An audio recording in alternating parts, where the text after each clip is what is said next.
Dave, you and I started talking a couple of months ago as we were putting together the Airborne Partnership Initiative, and I related to you at the time that my aviation career started with a Carl Goldberg Falcon 56, an MRC F-710, and an OS-35, and to this day continues as part of my passion for aviation. I have always thought to a certain extent that the model aviation community probably inspires more aviators than any other pursuit or passion or topic within the aviation spectrum.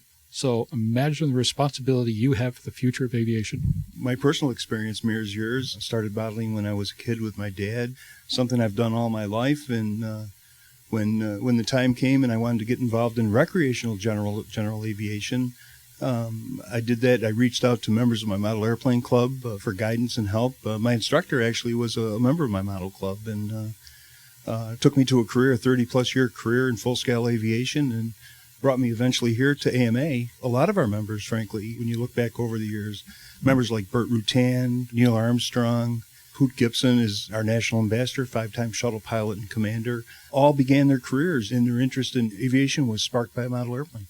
What is the Academy of Model Aeronautics? You know, in 1936, when AMA was first created, the objective was to create an organization that would support the competitive aero modeler.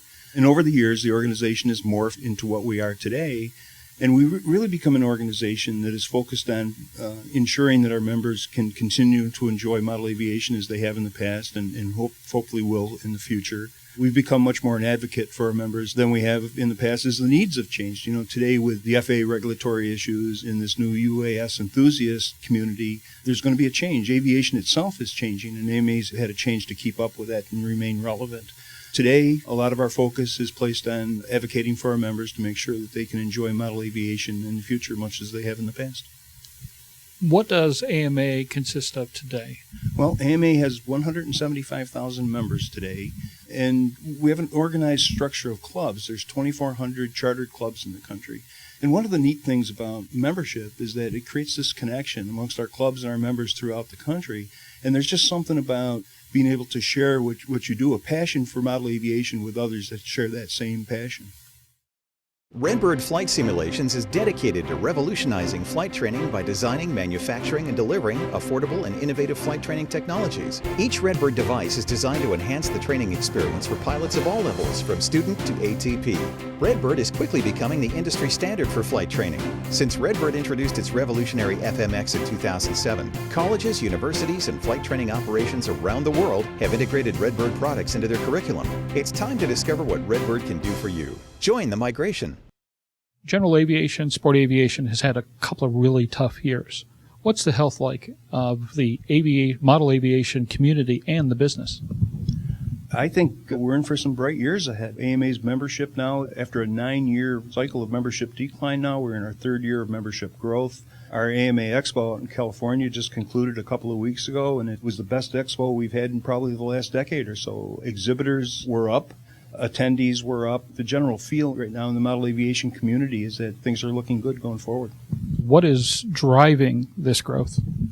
I think some of it has to do with the new technology that's emerging, the UAS technology. I think we're finding it's really attractive to young folks, to kids in high school and college level students are really attracted to the technology. And the neat thing about that is, of course, one, that's growing our membership to some extent and growing the interest in model aviation, but where we see the real opportunity here is in, the aerospace community will tell you and the industry will tell you that they're incredibly concerned over where the next generation of aerospace engineers are coming from.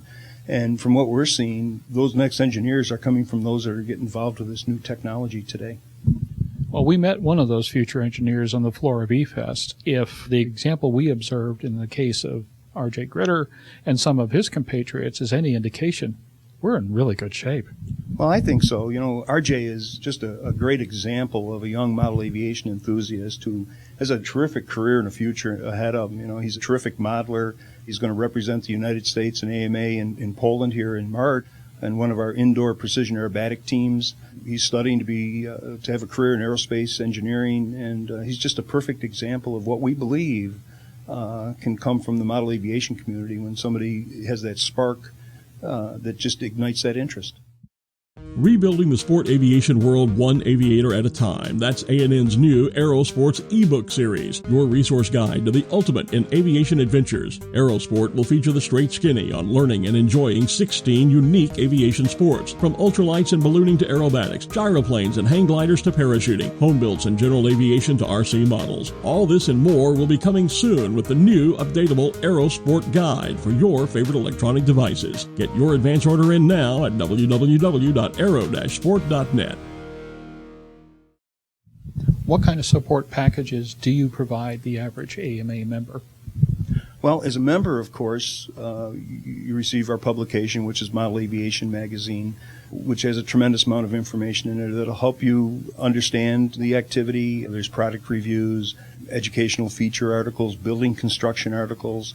Our website, of course, is a great resource. We have, it's called Know Before You Fly, is a new campaign that we created with AUVSI and the Small UAV Coalition with support of the FAA. And that's a campaign that helps put information in the hand users to help them understand how to fly safely and responsibly. We have another section of our AMA website called How Do I? And it's a terrific resource for those that are just getting involved in aviation. And there's feature articles from experts like RJ, for instance, and Nick Maxwell, who's a world-class helicopter pilot. And these articles will help new enthusiasts understand the technology and how to use it to their benefit. I've watched sport and general aviation go through highs and lows. I've watched certain segments of model aviation go through some highs and some lows, and apparently there were some real lows at various points. And now you're definitely riding a high. What does the future of model aviation look like? What is AMA doing to push it along? And where do you see it all going? I think the future's bright. I think there's no doubt about that.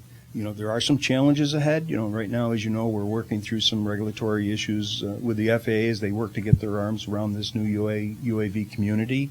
That's a challenge, and it's going to take a while to do that, but we truly believe at the end of the day, we'll be successful ensuring that model aviation will be able to continue much as it has in the past. And that's our main goal. And our primary objective here of our entire staff in this organization is our job is to make sure that our members can enjoy model aviation to the fullest extent.